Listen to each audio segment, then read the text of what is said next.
Dynamics fourth quarter and full year 2023 earnings conference call. At this time, all participants are in a listen-only mode.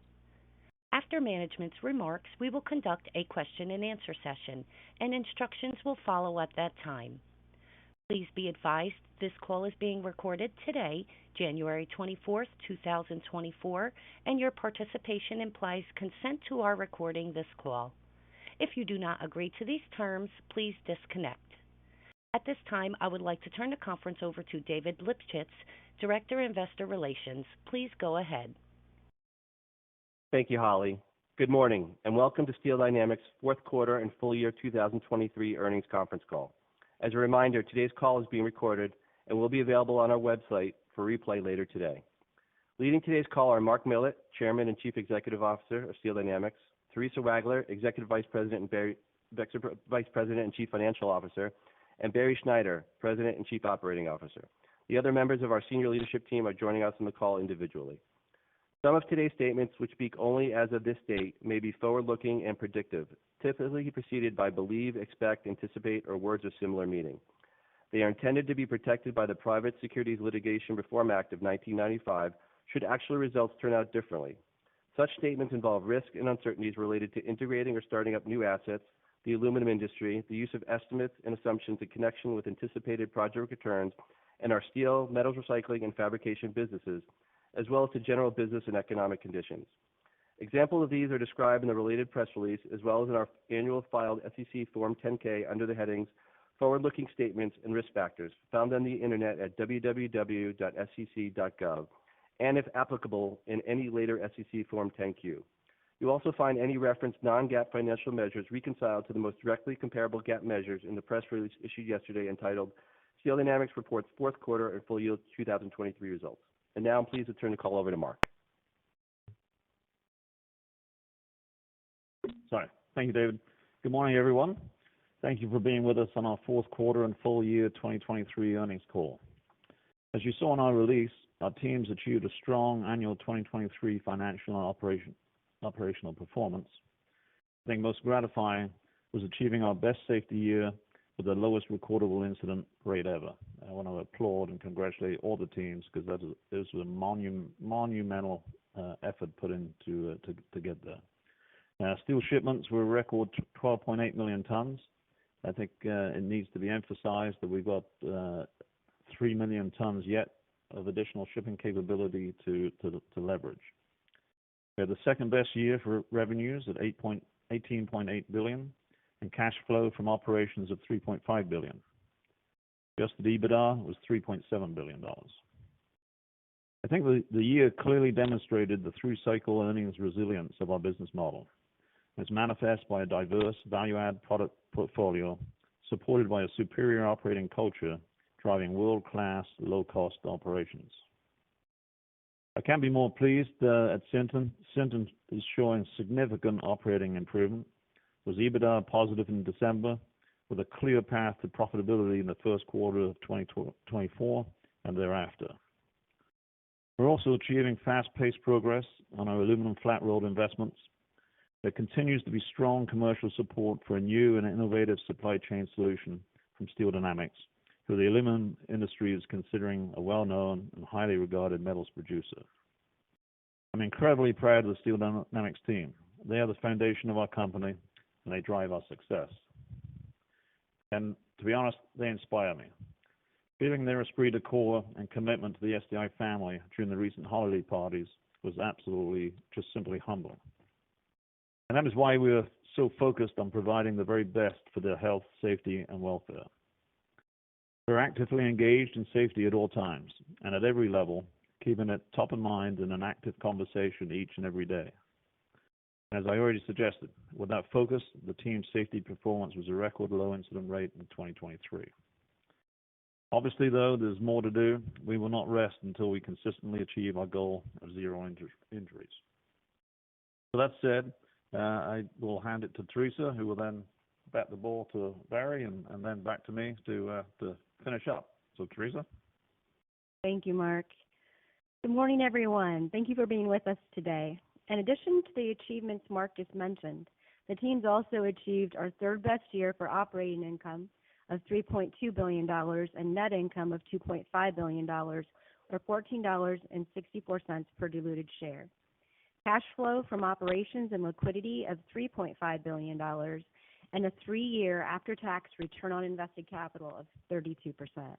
A truly great performance. My sincere thank you and congratulations to our entire team. As for the fourth quarter of 2023, net income was $424 million, or $2.61 per diluted share, with adjusted EBITDA of $659 million. Fourth quarter 2023 revenues of $4.2 billion and operating income of $519 million were lower than sequential third quarter results, driven by seasonally lower volume and realized steel and steel fabrication pricing. Our steel operations generated operating income of $365 million in the fourth quarter, lower than sequential third quarter results due to lower realized flat-rolled steel pricing.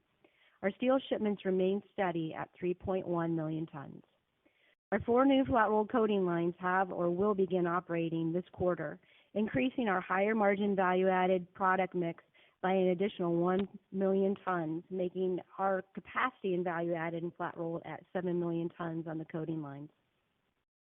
For the full year of 2023, operating income from our steel operations was $1.9 billion, with record annual shipments of 12.8 million tons. For those of you that track our flat-rolled shipments in more specificity, hot-rolled coil and P&O shipments were 927,000 tons, cold-rolled shipments 124,000 tons, and coated shipments of 1,192,000 tons. For metals recycling, fourth quarter operating income was $6 million due to seasonally lower volume and non-ferrous metal spread compression. For the full year, operating income from our metals recycling operations was $108 million, lower than prior year results based on decreased ferrous scrap pricing more than offsetting higher volume. We're the largest non-ferrous and ferrous metals recycler in all of North America, recycling aluminum, copper, and other metals. The team continues to lever our circular manufacturing operating model, providing high-quality, low-cost scrap to our steel mills, which improves furnace efficiency and reduces company-wide working capital. Our steel fabrication operations achieved operating income of $250 million in the fourth quarter, lower than sequential third quarter results, yet historically strong due to lower pricing and seasonally lower shipments. Our steel fabrication platform had another great year in 2023, with operating income of $1.6 billion. Congratulations to the team. Our steel joist and deck demand remains solid, with good order activity. Our backlog extends through the first half of 2024, and forward pricing remains strong. Infrastructure, Inflation Reduction Act, the DOE decarbonization support, and manufacturing onshoring are expected to support domestic fixed asset investment and related flat and long product steel consumption and related joist and deck consumption as well. During the fourth quarter of 2023, we generated strong cash flow from operations of $865 million. For the full year, we achieved our second-best annual cash flow of $3.5 billion.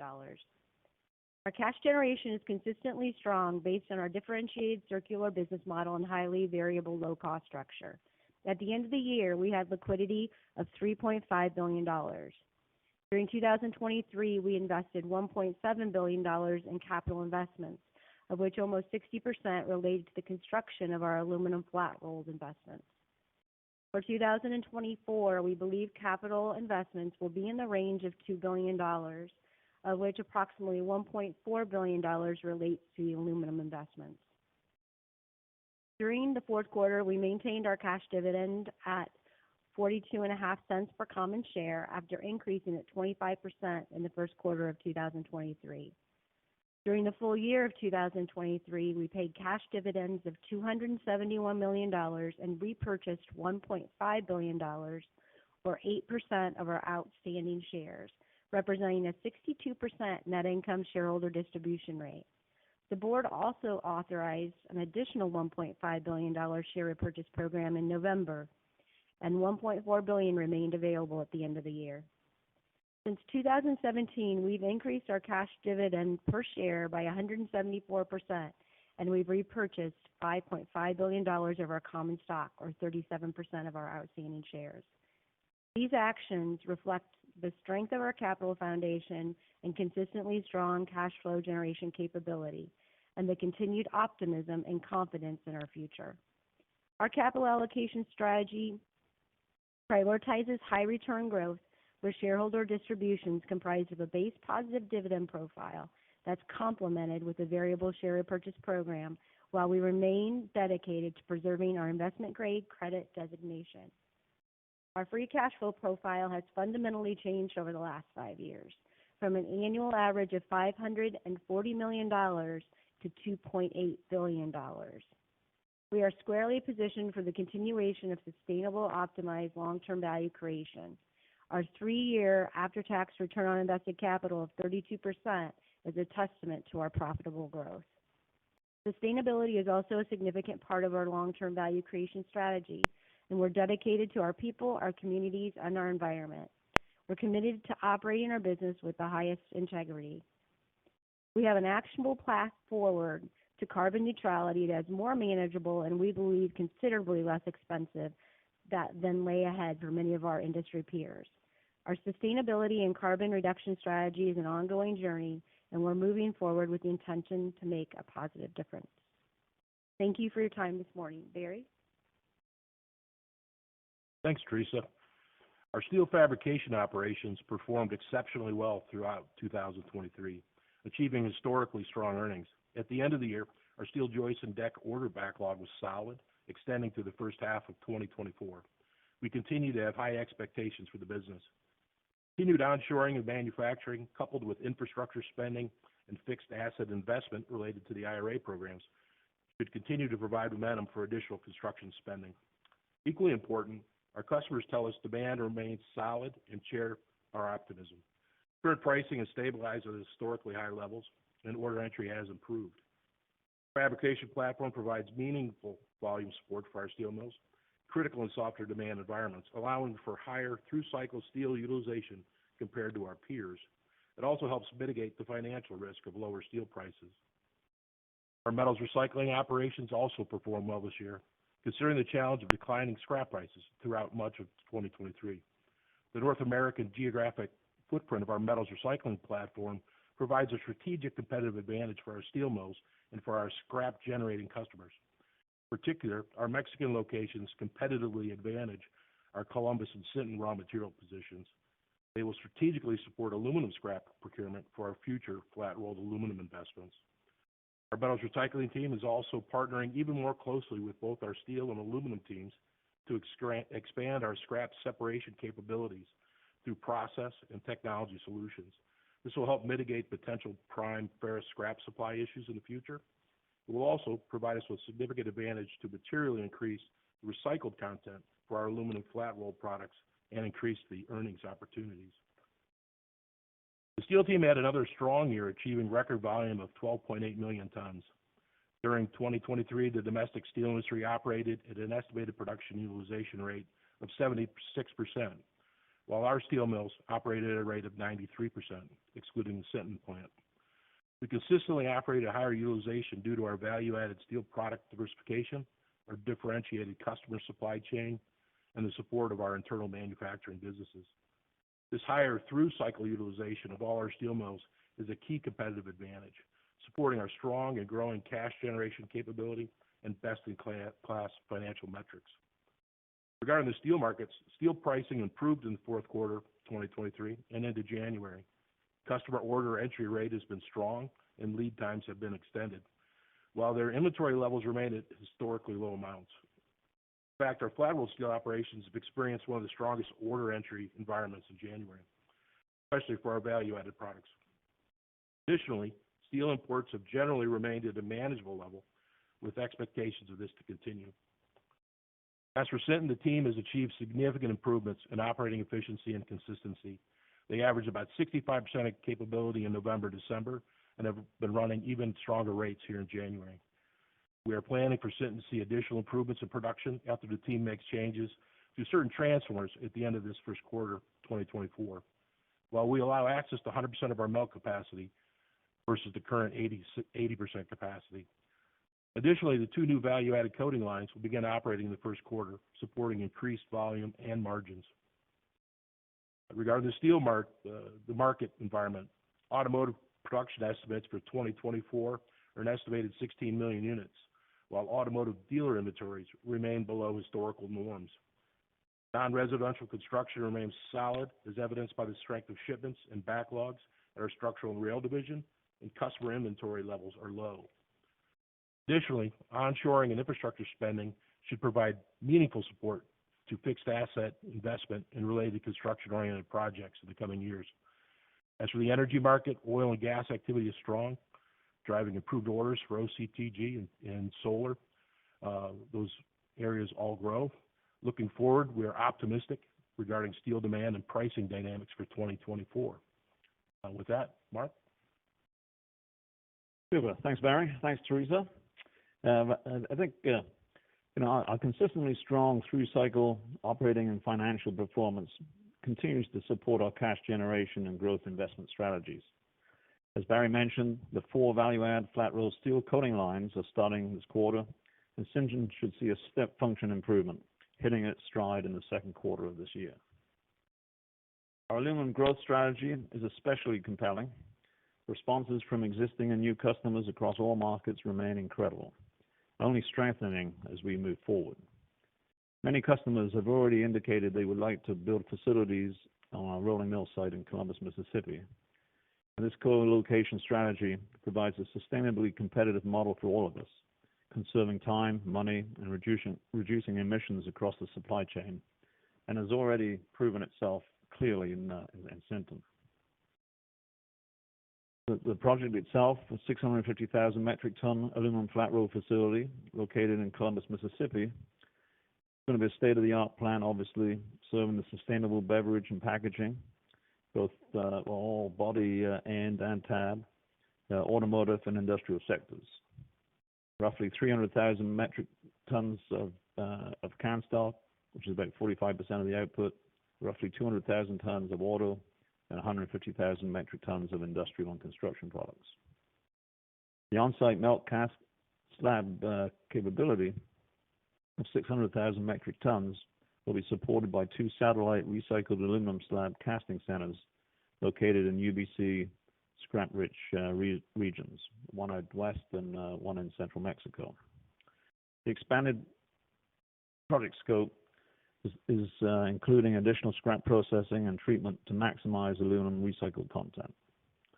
Startup plans are still on schedule. Rolling mill should be mid-25, the Mexico Slab Center at the end of 24, and then the Arizona Slab Center around mid-25. The total project cost, as you saw in the release, including the recycled slab centers, is risen to $2.7 billion. The installation cost for the rolling mill has expanded due to inflationary installation costs that we are all facing. So with virtually all equipment and construction contracts complete, we are confident in this final budget. As we've said before, 100% to be funded with cash. And the expectation is to have a through-cycle annual EBITDA of around $650 to $700 million from the aluminum facility, with an additional $40 to $50 million from OmniSource. And I think we're definitely going to see superior financial metrics relative to our competition. As we see it, the market environment is similar to the domestic steel industry when we started SDI 30 years ago. Older assets, little reinvestment, heavy legacy costs with inefficient, high-cost operations. We're confident we can emulate the performance-driven, high-efficiency, low-cost model that drove our success in steel to drive superior financial metrics. Our organizational mill structure, through just advanced layout and technology and our performance-driven esprit de corps and culture, will drive a census of around about 750 people versus typically 2,000 or more in a similar competitor out there. We will have higher yield through the system. We will leverage OmniSource's market position and their separation technologies to ensure higher recycled content. We obviously won't have the legacy burden that others have. We will have production cost efficiencies and along with the customer co-location. In the end, we'll also have a preferred sustainability profile. If you put it all together, we're confident that our earnings profile is going to be far superior to the industry today. We've developed the best financial metrics in the steel industry, and as I said, we have confidence we can do the same in aluminum. We're poised for continued growth.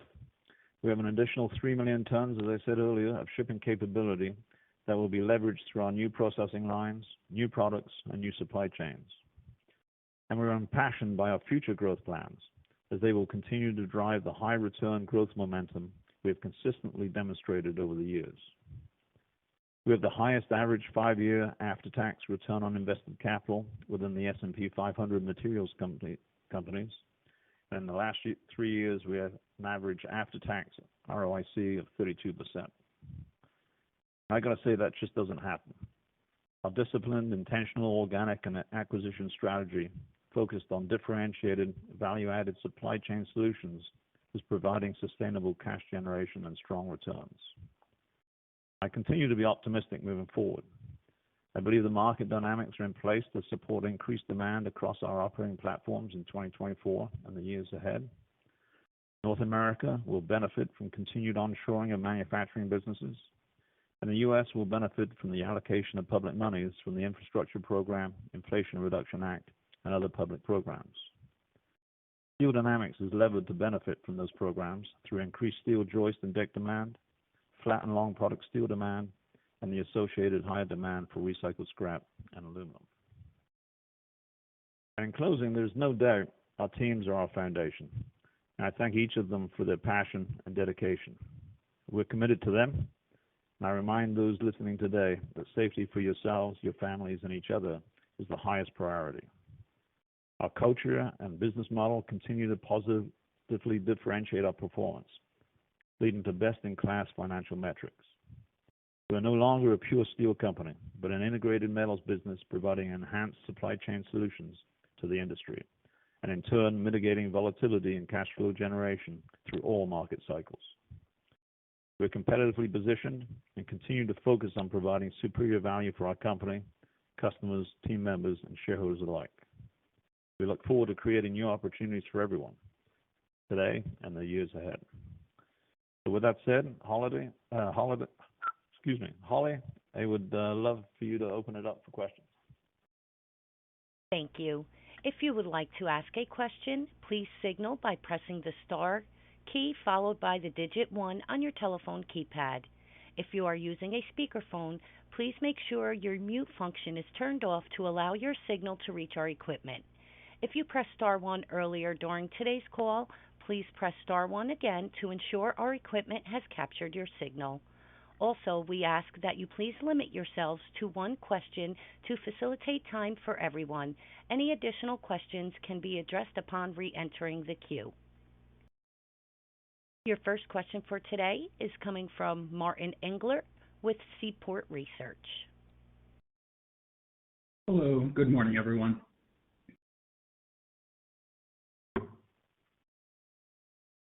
Quick question on steel conversion costs were estimated around $530 per ton in the fourth quarter and kind of average around there for the year. Looking ahead at 1Q, taking that point of reference into account, should we expect some decline there based on the ramping of Sinton further and some better fixed cost leverage? Good morning, Martin. As the way that the information that you guys can use to back into our conversion costs, I know is a little difficult, but you hit the primary driver.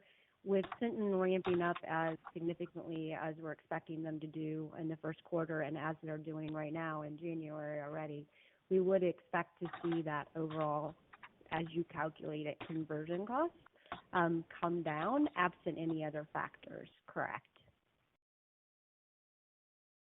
Okay, and any goalposts as far as when we think about what that could potentially decline on a sequential basis? And I understand there might be other offsets there with substrate that's flowing through there as well, but it's really hard for us to give you guidance, as you know, Martin, as it relates to the conversion costs as you're calculating it. As conversion costs really stand within the steel operations themselves, the true conversion costs are very stable. We don't expect to see a lot of movement except for at Sinton, again, because of the additional volumes. The substrate does have an impact, as you mentioned, but we don't expect to see that mix of processing versus production be dramatically different in the first quarter. Okay. If I could, one follow-up on steel fabrication. In the release, you noted improved activity as well as a well-priced backlog extending through first half of 24. On average, is the backlog priced higher or lower than the fourth quarter ASP of $3,500 per ton? Martin, the backlog price is held in very steadily. There's not a dramatic difference. And again, we don't give specifics as to the backlog pricing for fabrication or for our other operations. But the resiliency and the price, both what we're seeing now and in that backlog is very steady. Yeah, I would might just add, in the fourth quarter, and our belief is that fabrication is kind of troughed in large part, but in the fourth quarter we had the highest order input rate of the prior 6 quarters. So volumes will turn. Obviously, you've got a little seasonality in Q1, but the expectation is things will go upward thereafter. Your comment on you believe that it's trough, does that pertain to volumes or price, or volumes and price? I would say that for sure volume and pricing appears to have stabilized. Okay, excellent. Thank you very much, and good luck. You're welcome. Your next question is coming from Tristan Gresser with BNP Paribas. Yes, hi. Good morning, and thank you for taking the questions. The first one is kind of a follow-up on the fabrication guidance, maybe on the volumes. If we look at the shipments you had in Q4, it's probably the lowest fab shipments we've seen in 5 years.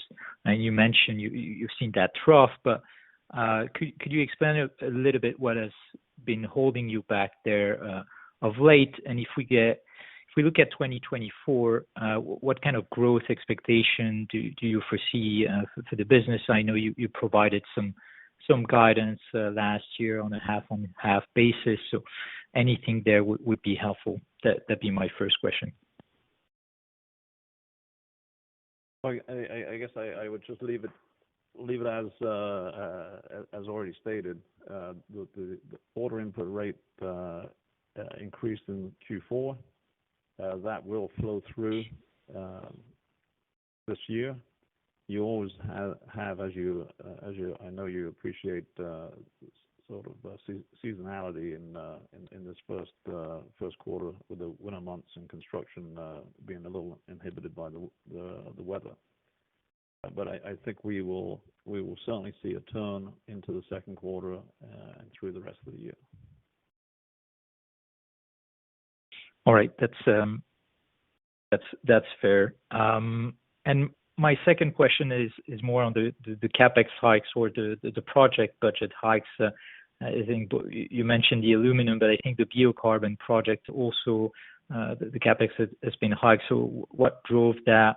And when we look at this, let's say $300 million budget hike versus prior, how should it be spread out between 2024 and 2025? I know you provided some insight on the budget for 2024, around $2 billion, but there is a significant drop in consensus expectation into 2025. So it'd be helpful to get a sense of how much is flowing into 2025 for those projects.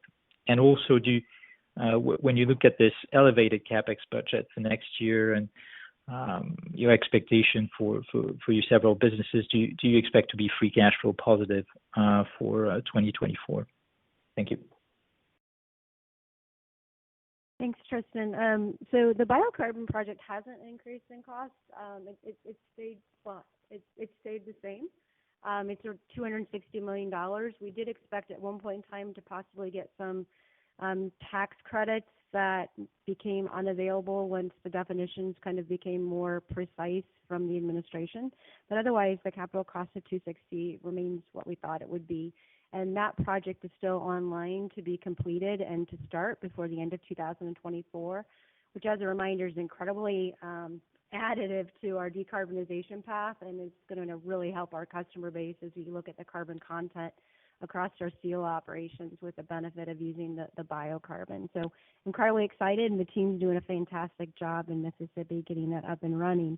So that will be spent primarily in 2024, and that $2 billion is the number that I would have given you last quarter as well. So that stayed the same for total CapEx in 2024.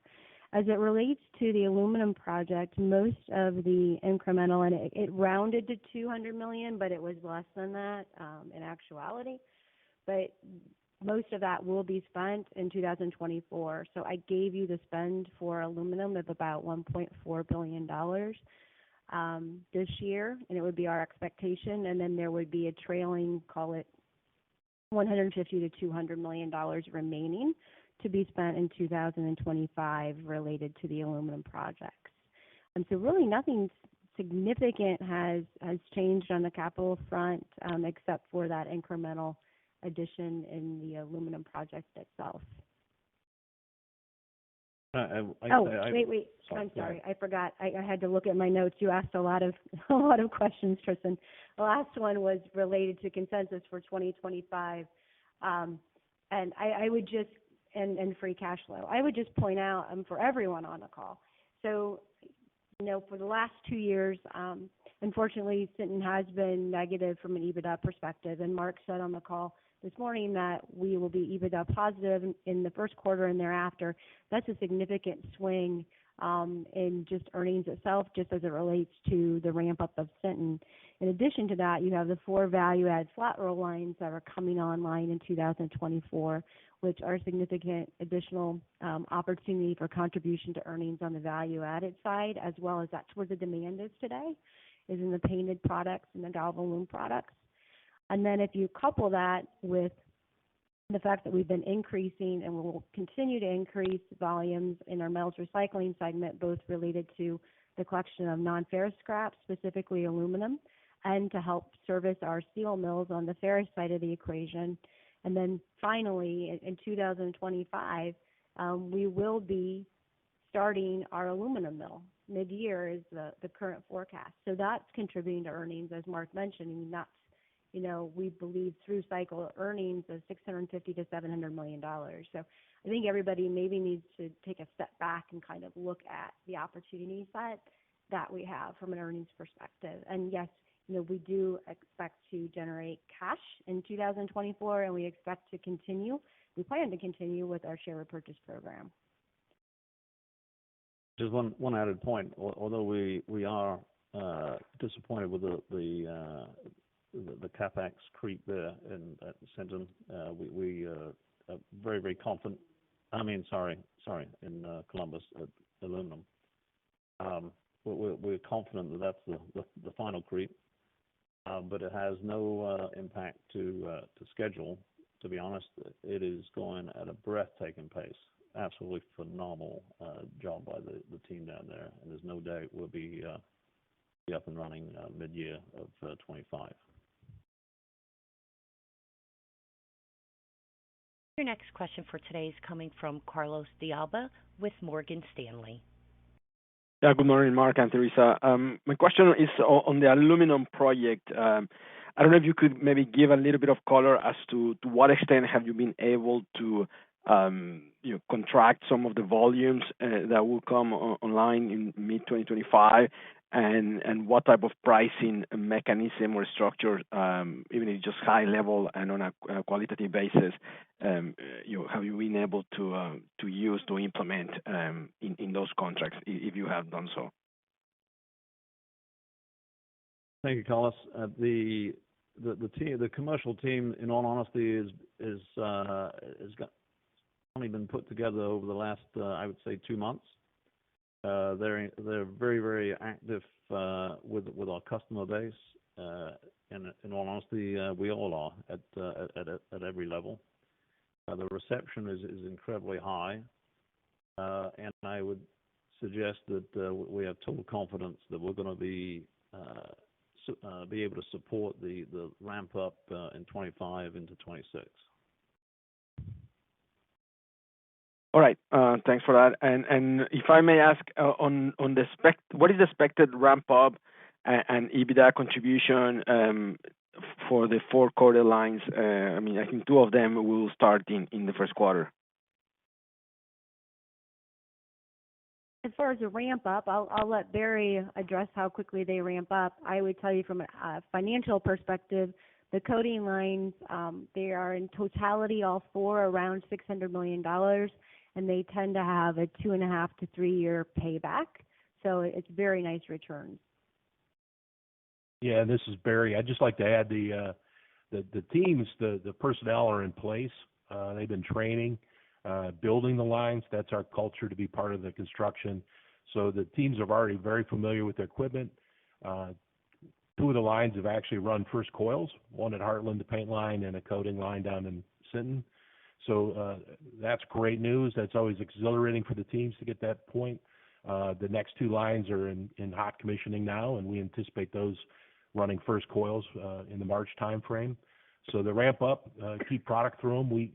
We're pretty aggressive in what we do typically, and we anticipate these will be contributing to our customers here in the near future. I envision prime sales in Q1 from the 2 lines that have run first coils, and we see all 4 of the lines making and shipping saleable goods into the marketplace in Q2. So we anticipate our experience and our culture will allow these startups to be very, very seamless, and we're very responsible to our customers to make sure the product that's leaving is nothing less than the best they expect from us. Thank you very much. When you think about the 4 lines, or particularly the 2 lines in Sinton, obviously it's going to expand our value add sort of product portfolio down there and enhance margin directly there. But as importantly, it will allow us to fully utilize the downstream lines. So yes, the team has done a phenomenal job on the hot side.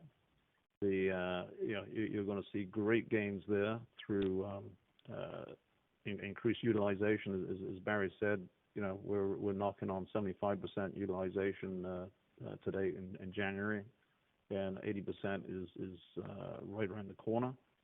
But downstream, when you take that product, you pickle it, you put it through the tandem mill and other lines, having the additional 400,000 ton of downstream, that's going to allow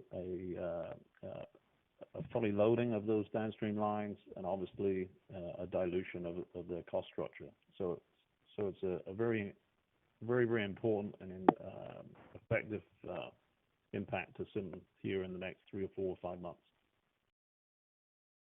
I appreciate the color, Mark. Thank you.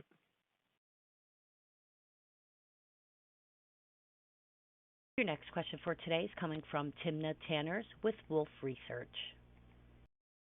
Yeah, hey, good morning, everyone. I wanted to ask about, good morning. On the fab side, I wanted to follow up and just, I know you mentioned that you thought volumes had hit bottom and prices were stabilizing. Do we have kind of the effect of the higher price from the into the 4th quarter hitting in the 1st quarter, or is that more of a 2nd quarter phenomenon? So that was my first question. I didn't get that. Teresa, do you want? Yeah. Sorry, I was on the fab side just asking about costs from throughput from the hot rolled side. Oh, okay. Yeah, so David thought you were talking about fabrication. You're actually talking about flat roll. So we're operating right now at about % contract business, lagging, let's call it 2 to 3 months. So the increased pricing that we saw in flat roll in the 4th quarter is going to be benefiting the first quarter from a contract perspective. And the 80% it's really been pretty consistent all year for the flat roll operations. So we'll see that benefit Q1. Okay, that's actually really helpful, but I was asking about fabrication and the throughput of flat roll price increases and the impact on margins on downstream. So if you could actually answer that as well, that would be great. Thanks very much. Sorry, Timna. I'll get this right eventually. From a cost perspective for the substrate for fabrication, they tend to have anywhere between, call it 8 to 10 weeks of inventory on the ground. That's the same thing that they would have had coming into the first quarter. So you're going to see some of that incremental price hike in the first quarter, but you would have seen some of it in the fourth quarter as well.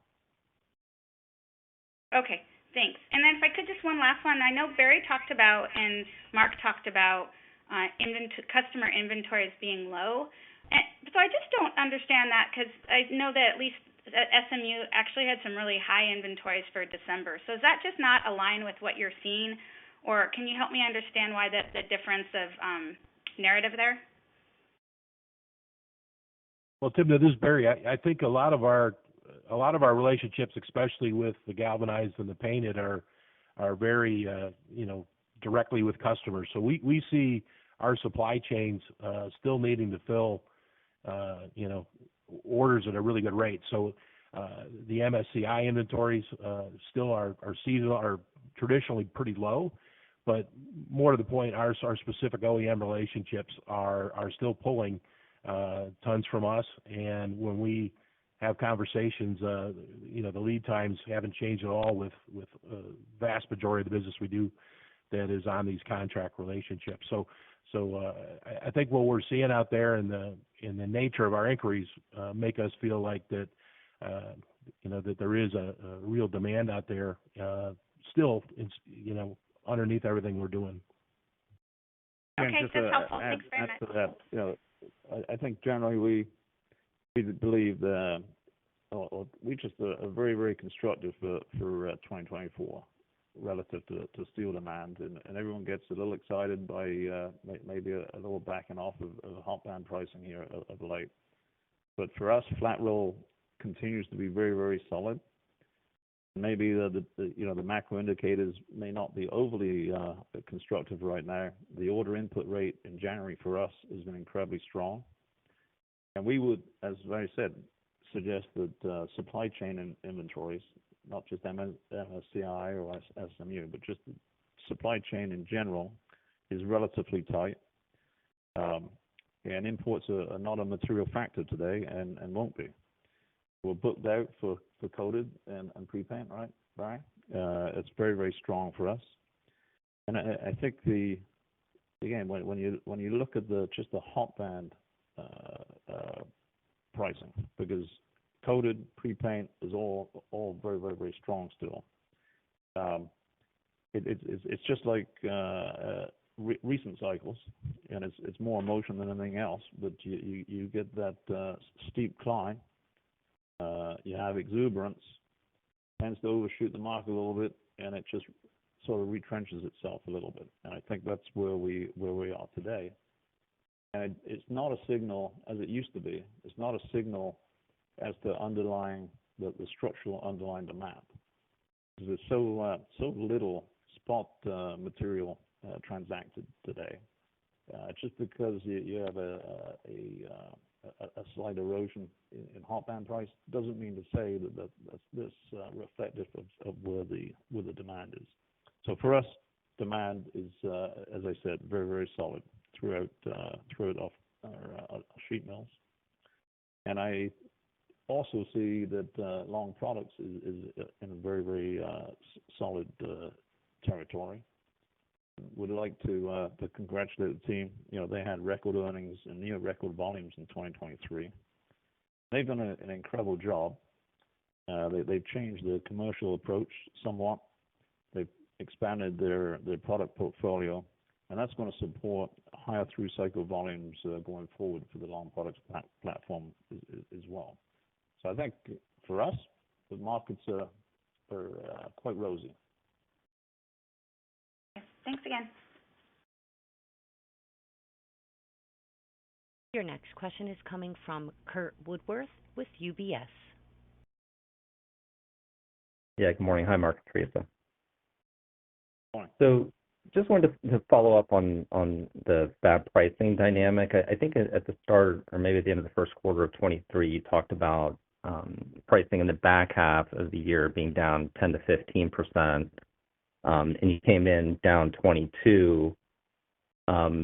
And then I think for now 2 quarters in a row, you have talked about price stabilization, and obviously you mentioned the order entry getting better. So, would you be willing to provide any, directional color, on pricing? Like, should we assume that that the backlog you've priced for the first half of this year, is somewhat similar to where you were in the fourth quarter, which would be consistent with kind of what you've said the past 2 quarters that pricing has stabilized? Well, I never do well in Vegas, so I don't think that given a projection is dollar projection is perhaps perhaps right. But directionally, I do believe again that underlying structural demand is there. If you look at literally the last 18 to 24 months, you've seen these hot band pricing cycles, and they have not been driven by demand. They've been driven by emotion, whether it be the threat or the anticipation of high interest rates and inflation and recession and all these sorts of things. They've been emotional pivots as opposed to demand pivots. And all we can say is that we do believe strongly that underlying demand is going to be sustained through the year, and that should support pricing. Okay. And then in terms of, I think you noted the order entry in fab was the highest you've seen in the past 6 quarters, which is a pretty healthy statement. So I'm just curious, like what's driving that? A lot of the data we've seen in terms of warehouse starts is still somewhat negative. I know data centers is growing in other areas, but how do you characterize kind of the composition, your end market composition of fabrication demand today versus maybe how that looked 18 months ago? Thank you. Barry may have additional commentary as well, but we're seeing a lot of incremental demand on the manufacturing side. We've been talking about onshoring. That is actually happening, and that does have a good impact on the steel joist and deck market. We're also seeing a lot of activity in the education side as well as in the, I'll call it pharma or healthcare. And then anecdotally, you have to separate warehouses from data centers. We're continuing to see really good strength in the data center arena as well. Barry, I don't know if there's anything I'm missing.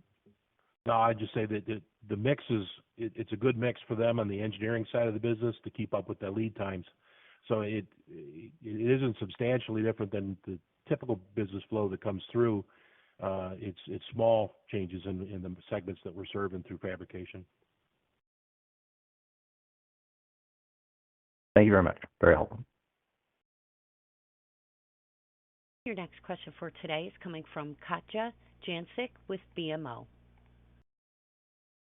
Hi, thank you for taking my question. Just quickly on the aluminum segment, you started disclosing the operating loss. Can you provide some color how we should think about the cost there over the next few quarters or how it should impact you? Gotcha. We did break out. So aluminum, because of the investment size, we will have a separate segment going forward.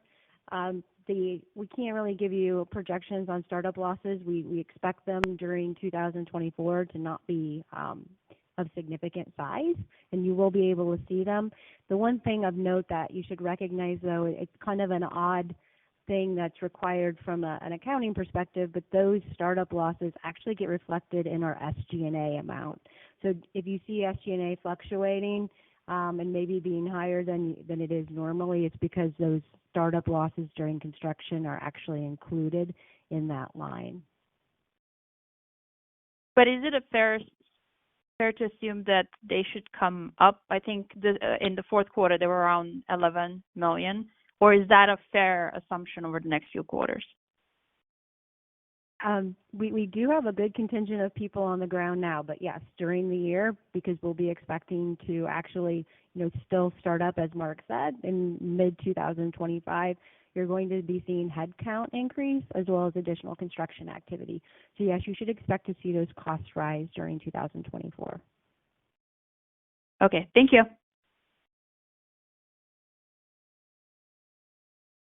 Your next question is coming from Alex Hacking with Citi. Yeah, thanks. Morning. On Sinton, how much of Sinton's output is currently being sold into Mexico? If I remember correctly, you were targeting something like 30% before that mill started up. Thanks. Oh yeah, we've had a very good ability to move product into Mexico. We have a very established team down there that's been servicing our flat roll group for a while, but we added a warehouse capability in Monterrey, and last year we moved about 600,000 tons into Mexico in various industries altogether. But we're very pleased with how the business is moving. We are being welcomed by the customer base in Mexico. And in many cases, we've had relationships and haven't had the ability to get the tons there. Sinton provides us the opportunity, not just through proximity, but through the advanced product features that we have. So we have heavier products than we would typically have. And these products are being very well received into various industries. I would tell you that the continued nearshoring of manufacturing to the United States is very apparent with the investments we see in Mexico and the customer base there. So it continues to go along with our strategy as being a great place to do business, and we're excited about it. Thanks, Barry. And then just to follow up, if I may, on the alley rolling mill, how comfortable are you with your ability to source 900,000 tons of scrap or however much you need? I'm not as familiar with the alley scrap market, but it doesn't seem like there's particularly a lot of excess scrap. And I guess, how much is, just for context, how much does OmniSource handle today? How many tons? Thanks. A great question. Obviously, I think we're advantaged by having the OmniSource recycle platform, because today not only are they about the largest or second largest ferrous scrap recycler, that they are clearly the largest non-ferrous recycler. And they're recycling somewhere around 500 million pounds of aluminum. We also have a secondary aluminum operation here in Fort Wayne that we're making, 260 million pounds or thereabouts of secondary aluminum. So it's not a new environment for us. I think we've got a great team. We've actually hired some incredible talent to supplement our already incredible talent. And so sourcing the material is we don't believe a major issue.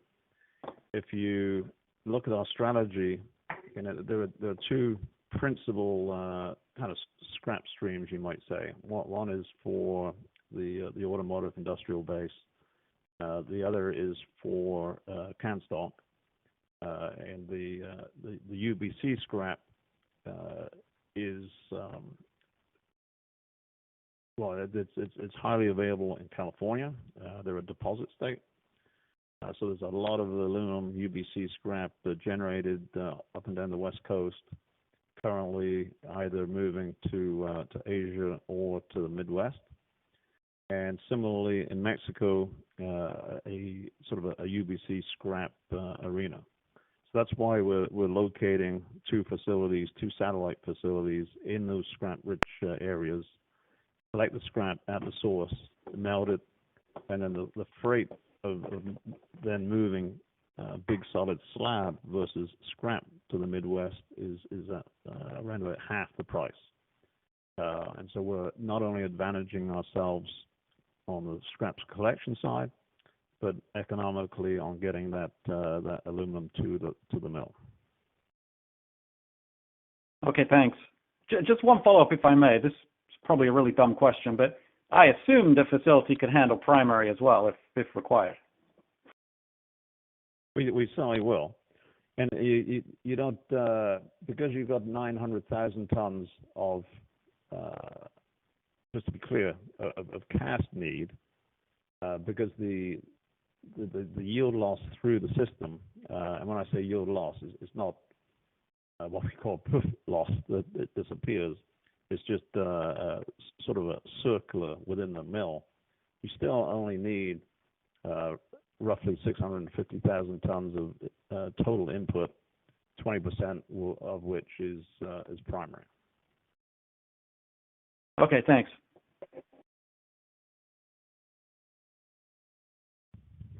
Your next question for today is coming from Bill Peterson with J.P. Morgan.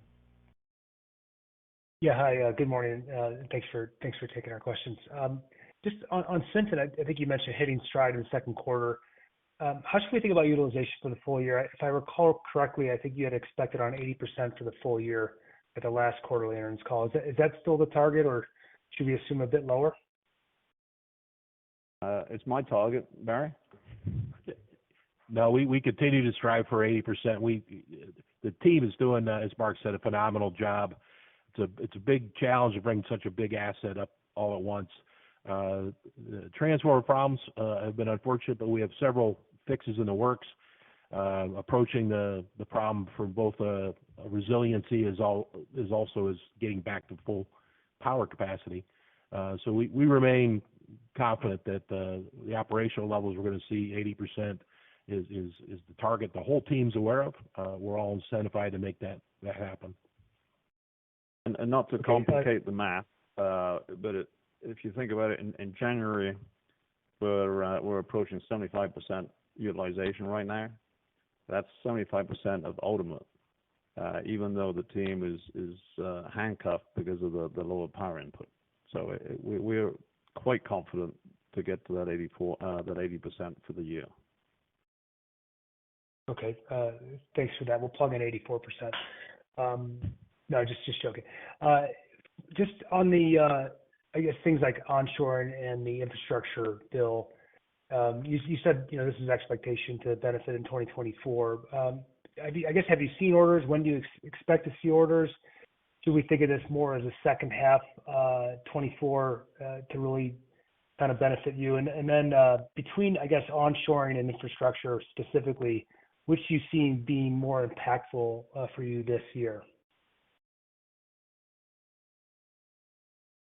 Just from a sort of a product mix, so to speak, the infrastructure growth, on the solar, it's already there. Solar has exploded. Renewables exploded last year, continues to grow dramatically. We were advantaged hugely, both in structural for the torque tubes and also for flat roll for support tubing. We're starting to see, and I don't think we can be specific on how that ramps up, but directionally, we're starting to see orders from bridge makers currently, and so that's the start, at least from my perspective, the start of a ramp up in spend. We also see in the long products a lot of let's call it foundational type structural sales, and even though it's a smaller division, Steel of West Virginia is very, very full with us right now with stuff that is tangential, whether it's solar fields, the support steel that goes in the ground, or fork trucks and things like that go into these new factories and these new warehouses and data centers. So we do see a good bounce from that. We also see the pipeline industry in the States is picking up orders, some cases for carbon sequestration lines, as well as some major pipelines. So those markets are awake, and we see a lot of inquiry activity that is very exciting for us ultimately. And just I want to encourage that there are some of you on the phone right now that may not understand that the infrastructure program and the IRA and anything related to the roads and bridges and construction, they don't only benefit long products. They benefit long products. They certainly benefit our steel and joist and deck operations, but additionally, the flat roll operations have exposure to that as well, whether it's through HVAC systems or pipe and tube, like Barry just mentioned. There's a lot of impact on the flat roll side, and I would encourage you to think about that perspective as well.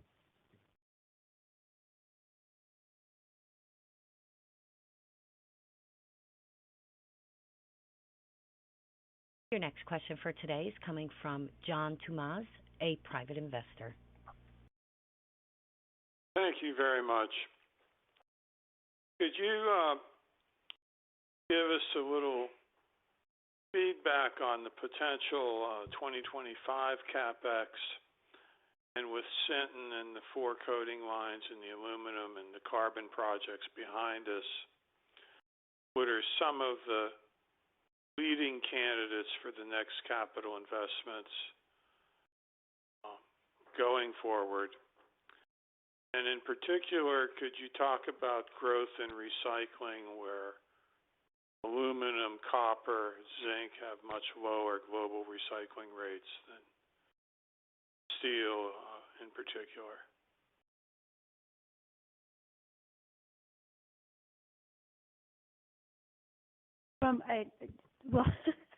Mark points at me. John, it's good to hear from you. Yeah, we do have projects in mind for 2025. I'm not sure that we're prepared to go into that today. I would say from the perspective of capital spending, as I mentioned earlier on the call, aluminum will probably have a tail of somewhere between, call it $200 and $250 million. Our teams are consistently bringing us wonderful ideas that have high returns associated with them. Again, I'll point back to our ROIC. They do a good job of giving us those projects that have really great returns. So the number for 2025, I would say, would be a minimum of probably $500 million, something like that, because you do still have some sustaining capital as well, which for us is very low at around $160 million, but there's still some benefit there. Mark, I don't know if you want to add any addition to that. Yeah, no, I kicked it to you just to get the CapEx part, not the whole thing. But no, John, and Teresa just mentioned, we have an absolutely incredible team that continues to be innovative. And if you were to I don't know, just be with us or be with that team, it's incredible. We have a new digital printing technology that we're exploiting.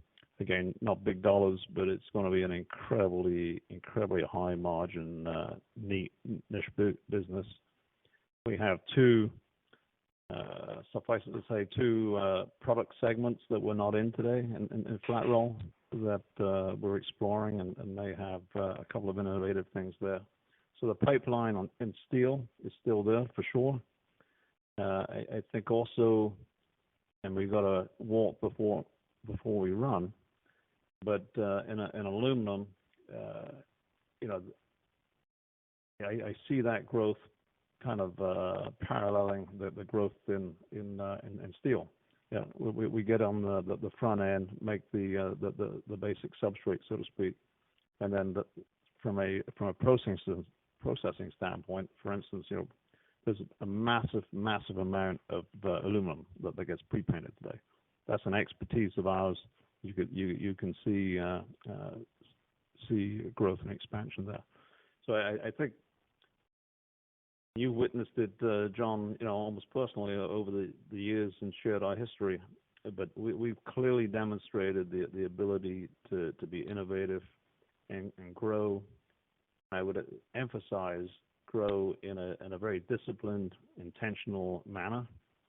That's the only way you can get the return on invested capital numbers that we achieve. So both organically, but also through acquisition, there will continue to be opportunity there. But you will see us remain very, very disciplined, very, very intentional. We're not going to overpay for anything. and we're going to retain the best financial metrics in our industry. As we build our financial models, if in 2025 the CapEx fell to somewhere, let's just say for discussion, in the range of $500 to $1 billion, should we be increasing the share buyback dollars from the levels of the last several years, given the drop in CapEx? So, John, we want to be super clear that we see the share buyback program as a very good tool for us to be able to use, and you've seen that. So very much the dividend we've been increasing, and we increase it with increases in our structural through cycle cash flow generation when projects come online, and then we do it pretty aggressively. We want to keep that positive momentum, but then we use that share buyback program during periods of excess cash flow when we maybe have less growth in mind, but we still are very much a growth company, to Mark's point, whether that's through greenfield assets or whether that's through acquisitions. But at the same time, we have the luxury that we don't have to sacrifice the share repurchase program. We absolutely can execute on all of those things, and that's what you'll continue to see us do in 2024 and 2025, absent extraneous things. Thank you very much. I'm a happy shareholder. Excellent. Your next question is a follow-up question coming from Martin Englert. I appreciate the time for the follow-up. Just two quick ones here. Over the last 4 years, the seasonal sequential 1Q gain in external steel volumes average about 7% quarter on quarter. Based on what you're seeing with order intake in the new year here, and then also taking into account the continued ramp in Sinton and value-added lines, should we expect something at the core similar on a sequential basis around 7%, and then layer in the additional volumes from ramping assets?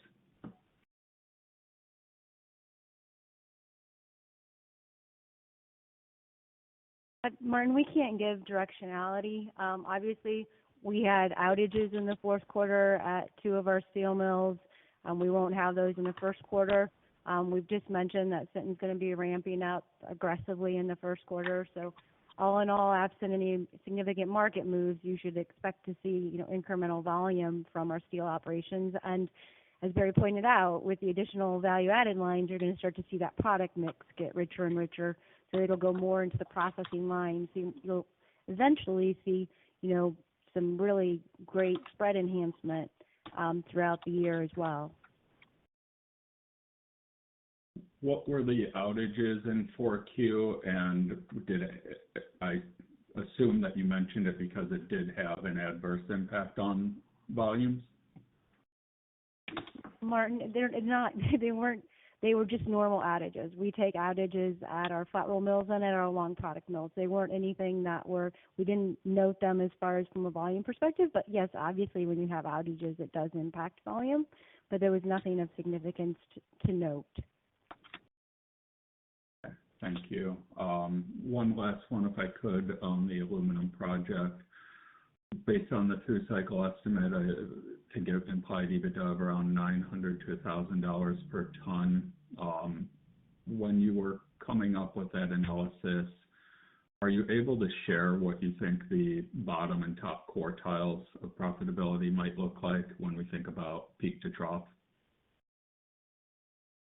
No, Martin, we're not. We do mid-cycle, through cycle, and as we get more familiar, we don't provide that type of information.